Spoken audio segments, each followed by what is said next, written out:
How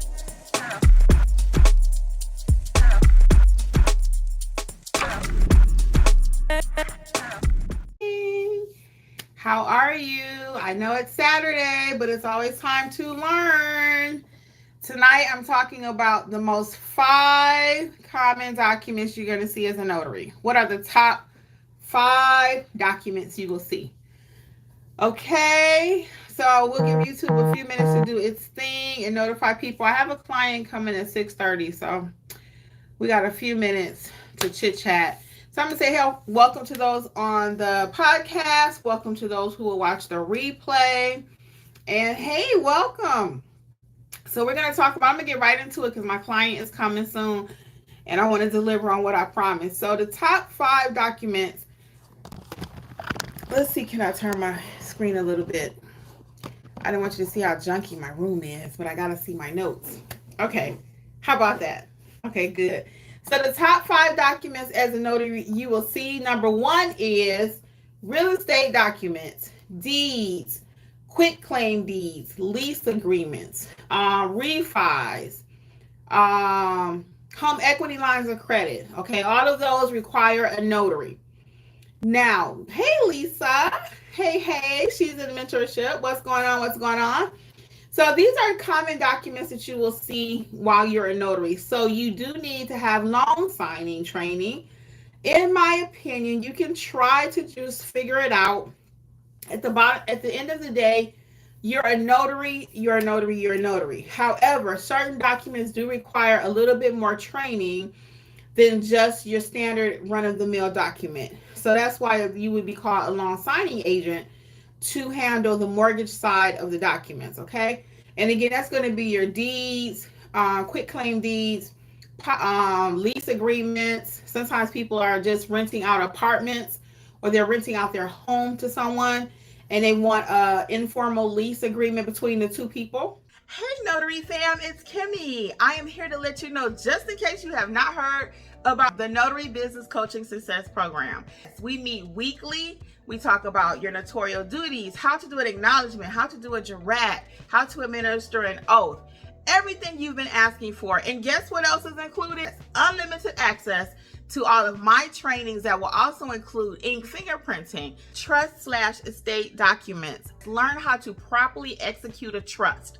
Don't forget, we also have the private community, like-minded notaries who have been trained by me. Check out my book that I've written for each state, How to Start Your Notary Business in Alabama, California. You get the point. Wherever you're located, there's a book for your state. Well, hopefully I'll see you soon over in training. Notary Educators, LLC. We got you covered. Bye.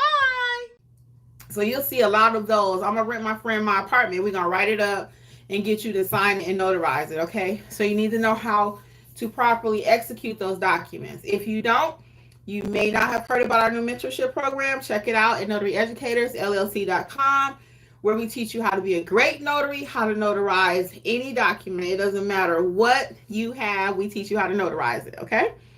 Lisa can attest to that.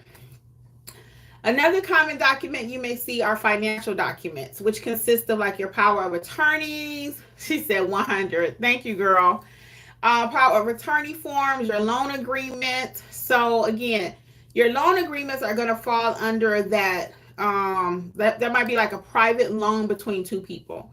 Okay. For example, I'm going to loan my friend $5,000. We're going to put it in writing and we're going to find a notary to notarize it. And that usually happens in the wee hours of the morning. Somebody got a situation and then they want to look for you to notarize it. So you need to know how to properly do that. A lot of times those documents do not have notarial wording on it. So do you know how to notarize a document that does not have notarial wording on it? If not, you probably need to be in mentorship. Okay? You can always try to research it too. I even have my toilet tissue video here where I notarize a document that doesn't have any notarial wording to teach you how to do it, okay? So your second most common document you're going to see is a financial document, which can, again, consist of loan agreements, okay? Then you have your legal documents. That's going to be your power of attorney forms, your affidavits, your wills, and your trust. If you're uncomfortable with those, then you probably need to be in my estate training, which is also included in the mentorship program. So when we talk about the wills and estate program, hey, Lori W., what's up? When we talk about the wills, trust, and affidavits and all of that. It's dealing typically with financials again. Someone is entrusting someone else to make decisions for them. Maybe they're incapacitated, or they have a property over in India or Jamaica or wherever, and they can't physically be there. So they're saying, hey, I'm going to allow my brother to speak on my behalf or sign the documents on my behalf. So once again, they're going to find you as the notary to execute the documents. If you don't know what execute is, you probably need to be in mentorship. You see the running theme here? So I'm still helping you out. Number 4 common document you'll see is just plain old business documents, which consists of contracts, articles of incorporation, okay? Now, articles of incorporation, that's going to be a little bit different. You typically will not just notarize those. That will go through the county, but depending on what it is, because sometimes someone just might need a certified copy of something. So you'd be surprised at the number of things that notaries are requested to do. I had one of our mentors, I think it was Lisa.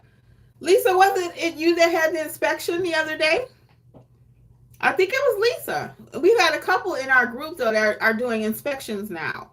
So notaries are asked to do all kind of things. So I'll come back to that. It was Lisa. Yeah, she had an inspection the other day. So they asked notaries to do all of these things because we're trustworthy.